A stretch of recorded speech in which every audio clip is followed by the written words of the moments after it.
नमस्ते सीताराम, आप सबका स्वागत है हमारे साथ। देश की जानी मानी मशहूर न्यूज़ एंकर हैं चित्रा त्रिपाठी जी। शुक्रिया, बहुत धन्यवाद। हमारे गोरखपुर से हैं और मुझे बहुत अच्छा लग रहा है। जब जब इन्हें देखता हूं तो मन खुश हो जाता है। और खुशी के वाला वीडियो तो आपका बहुत वायरल हो गया था, जो आपने क्लिक किया था। हाँ, और फिर आपने डिलीट क्यों कर दिया था? थोड़ा डर गया था। लोग कई बार अनपढ़ों की तरह टिप्पणी कर देते हैं। क्या बोल रहे थे?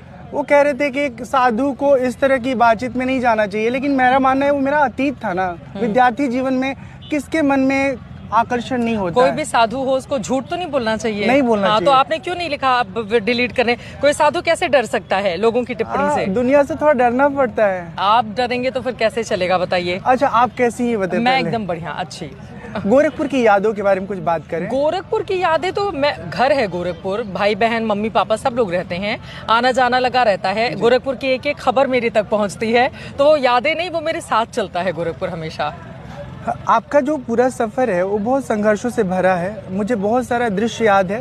ये ठीक बात है कि आप हमें नहीं जानती रही, कभी नहीं जानती रही हैं, लेकिन हम दूर से बहुत सारी जिंदगी का किस्सा और आपके जीवन का सफर देखते रहे। जब आप क्यों नहीं जानते रहे? आप मेरा पीछा करते थे साइकिल से, आप क्या रहे कि नहीं जानते रहे? जानते रहे भाई।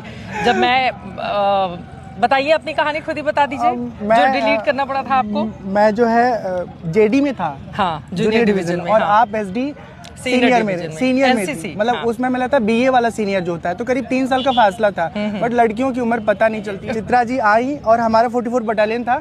हम एक साथ कई बार परेड करने का आसपास वातावरण पाते थे।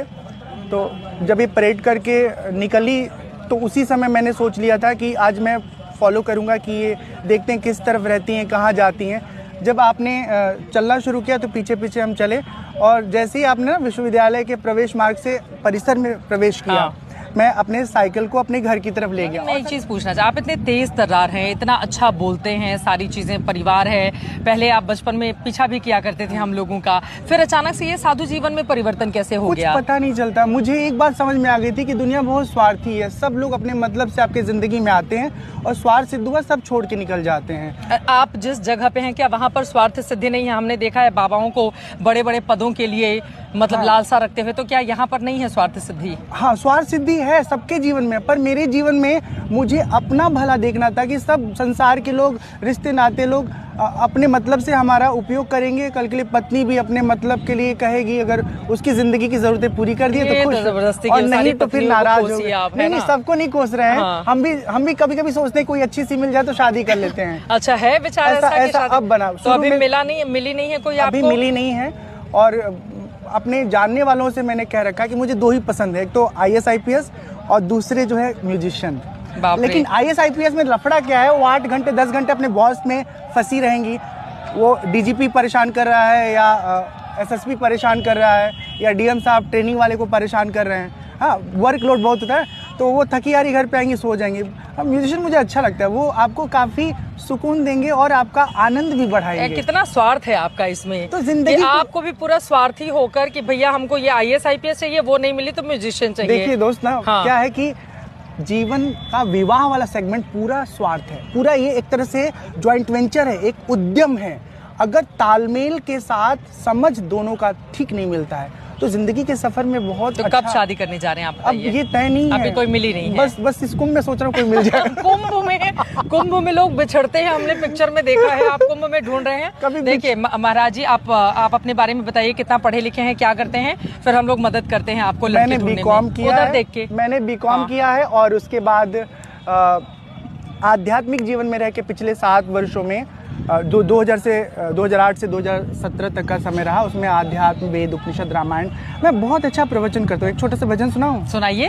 अरे मना समझ समझ पग धरिए, हो अरे मना समझ समझ पग धरिए, अरे मन इस जग में नहीं अपना कोई, परछाई सो डरिए, अरे मन समझ समझ पग धरी। मैंने आपके बहुत सारे वीडियोस देखे हैं जिसमें आप भजन सुनाते हैं, लोग बड़ी तल्लीनता से सुनते हैं, बहुत अच्छा गाते हैं। मुझे जानती है, आप बताइए शादी करना चाहिए नहीं करना चाहिए? मैं कौन होती हूँ ये बताने वाली? करना चाहिए नहीं करना चाहिए आप सबका व्यक्तिगत मामला है। करे मन हो तो करे, नहीं मन हो तो नहीं करे। ये लगता है कि शादी करने के बाद वैराग्य और बढ़ गया। वैराग्य किस चीज से? परिवार से? परिवार से, दुनिया से, विषय वासना। नहीं, फिर आप दूसरी लड़की की जिंदगी खराब करेंगे अगर आपके मन में पहले से इस तरह के विचार हैं तो। बीच में ऐसे द्वंद में फंसा ना कि 15 साल जो व्यक्ति अकेला जीवन जी चुका है, क्या वो किसी के साथ जी पाएगा? आपकी कितनी उम्र है? 37 रन कर रहा है। 37 नहीं तो आप सोच समझ के ऐसा नहीं हो, मतलब ये तो किसी और का जीवन नहीं खराब बस इसी दुविधा में पड़े हैं। गंगा मैया से प्रार्थना किया तो विरक्त बना दो, गंगा मैया प्लीज या तो बाबा जी को आप एक अच्छी सी इनके मन मुताबिक लड़की प्रदान करें, हम लोग ये कामना करते हैं, ठीक है, ताकि इनको फिर किसी और का पीछा नहीं करना पड़े। खैर वो बहुत पुरानी बात है। पीछा बताऊं आपको, सच में हम किसी का पीछा नहीं करते। मेरे फोन का कोई भी एक्सेस ले सकता है कभी भी, 24/7 मैं व्हाट्सएप लिंक कर सकता हूँ। ऐसा कुछ मैंने घाल में नहीं रखा। 15 साल अकेले जी रहा हूँ। अच्छा। कोई दिक्कत नहीं है। कैरेक्टर वाइज सब कुछ बहुत अच्छा है। मैं जानती हूँ आपको भैया, बस बहुत ये प्यारे है कि हैं, मैं थोड़ा इंसान हैं। हंसमुख हूँ, खुले मन का हूँ। मुझे लगता है ना कि जैसे मैं आपसे मिलकर बात कर रहा हूँ, ठीक है, किसी और का बोली अच्छा लगा, गाना अच्छा लगा, कुछ भी क्रिएटिविटी पसंद आई, आप खुल करके खुले आसमान में बतिया रहे हो। आपकी पत्नी जो फुसुर फुसुर जल रही है कि देखो हमको छोड़ के उनसे बतियाया जा रहा है। भगवान मतलब आप मैं एक बस बात खत्म करता हूँ। क्या है ना कि हमारे समाज में एक बहुत बड़ी एक ट्रेजेडी है कि हम विवाह करके ना लोगों को कैद करना चाहते हैं। कैद नहीं करना चाहिए। शादी करो और खुली जिंदगी उसे दो, खुला जीवन जियो। विवाह के बारे में मतलब मुझे लगता है कि हर समय बदलते उसके साथ उसका अलग अलग स्वरूप आता है, तो मुझे लगता है कि जो जिसमें सुविधाजनक है उसको वैसा कर लेना चाहिए, है ना। लेकिन ये भी सच्चाई है कि सनातन धर्म में विवाह का अपना एक महत्व है और उसको इग्नोर नहीं करना चाहिए। लेकिन हमको सबसे बड़ा बात ये लग रहा है ना कि विवाह कर लेने से कैरेक्टर डिस्प्यूट वाला मामला खत्म हो जाएगा। नहीं, सिंगल कैरेक्टर ऐसा है कि अगर आप सिंगल है ना 60 उम्र में, नहीं मैं आपको बताऊं, अगर हम लोग इस तरह की बातें करेंगे, आप तो खैर खुद ही मौत से आते हैं, आप बाबा हैं इतने बड़े, डिजिटल बाबा हैं।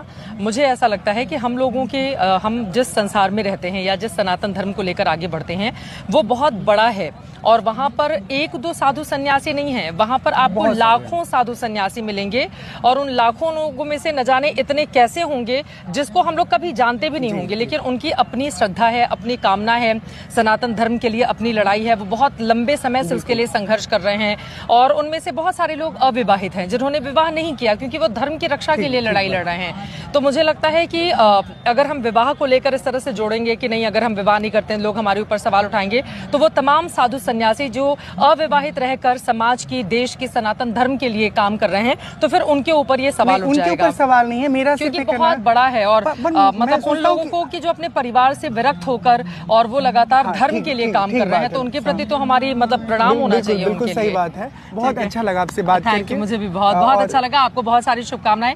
खूब अच्छा कीजिए, ईश्वर आपको वो ताकत दे कि विवाह करना है वो फैसला लें आप, या विवाह नहीं करना है वो फैसला लें, लेकिन अगर करें तो भाई जीवन भर आप उससे निभाएं। मैं इसकी कामना करती हूँ। बहुत शुक्रिया, बहुत धन्यवाद, शुक्रिया, धन्यवाद।